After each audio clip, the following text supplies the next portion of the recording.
Hello guys, this is Cyber, and what we're taking a look at is the freelancer Kaigin the Warp Stalker. Looking at Kaigin, you can see he is styled like a ninja and his techniques are in a similar style.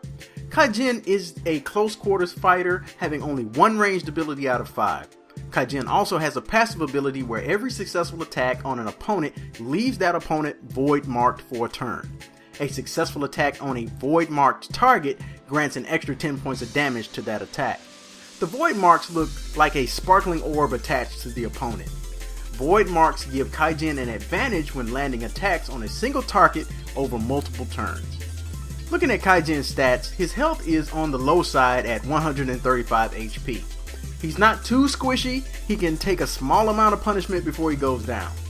Being a firepower freelancer, Kaijin's damage output is on the high side, especially with being able to damage multiple targets with a single attack.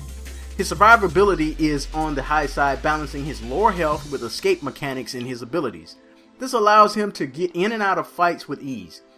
There is a steep learning curve with Kaigin, with learning how to close the distance between opponents without getting yourself killed, learning the best way to target your abilities for maximum damage, and just learning when is the best time to use an ability.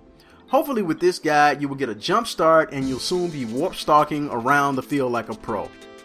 Kaijin's first ability is Twisting Blades. This attack is in a wide arc around Kaigin with a range of about 2 floor spaces. When targeting this ability, you will see the arc separated into 3 sections. Opponents within the center section will receive the most damage. Unmodded, this ability does 30 damage in the center arc and 15 on the sides. You also gain 10 energy for the first opponent hit and 4 for each additional opponent hit with this ability. For example, if you hit one opponent, you will gain 10 energy. If you hit 3 opponents, you will gain 10 for the first, and 4 for the second, and 4 for the third, for a total of 18. If you're lucky enough to get the entire team in this attack, you can gain 22 energy. That's nearly a quarter of the way to a full energy bar in one turn. This ability has no cooldown and it activates in the blast phase. This ability is best used in a crowd to damage and mark multiple targets in a single turn. But since this attack has no cooldown, it's not a waste if you single target with it. The second ability is Razor Tempest. This is the only ranged attack that Kaigin has.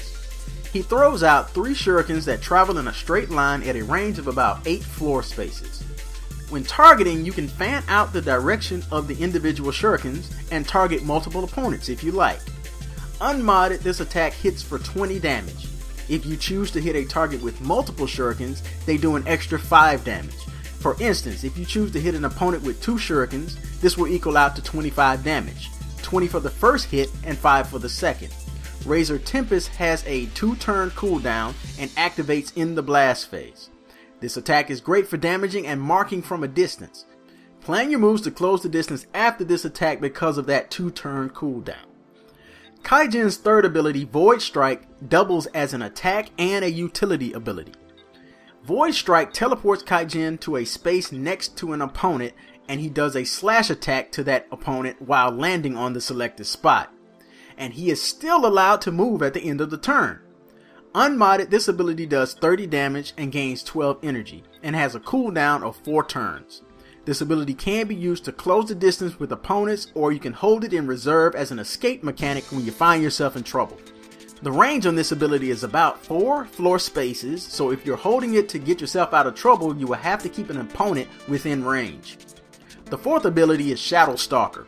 This is a blast phase ability that when activated, Kaigin throws down a smoke bomb that fills an area of 1 floor tile in each direction around him. This ability does not do damage, but you will gain 8 energy for casting it.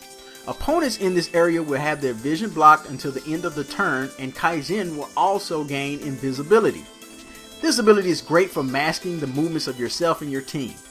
This is a utility that can get Kaigin and the members of your team in position to strike. Since this is a free ability, you can use it with another ability for some interesting combinations, like using Shadow Stalker with a dash to avoid an incoming attack and hide your movements from opponents. Shadow Stalker has a very large 6-turn cooldown, so the majority of games you will only get to use this ability twice unless you use an ability or catalyst to reduce the cooldown. Now it's time to look at Kaijin's ultimate ability, Specter of Death. This is a dash ability attack that teleports Kaijin to a location, and he attacks all opponents within a radius around him, and he is allowed to move at the end of the turn. The teleportation has a range of 6 floor tiles, and the attack range is a 2 floor tile radius around him. Unmodded, this ability does 50 damage if there is only one target, but if there are more than one, there is a damage penalty of 10. The way the damage penalty works is like this. Let's say you have 2 opponents within range.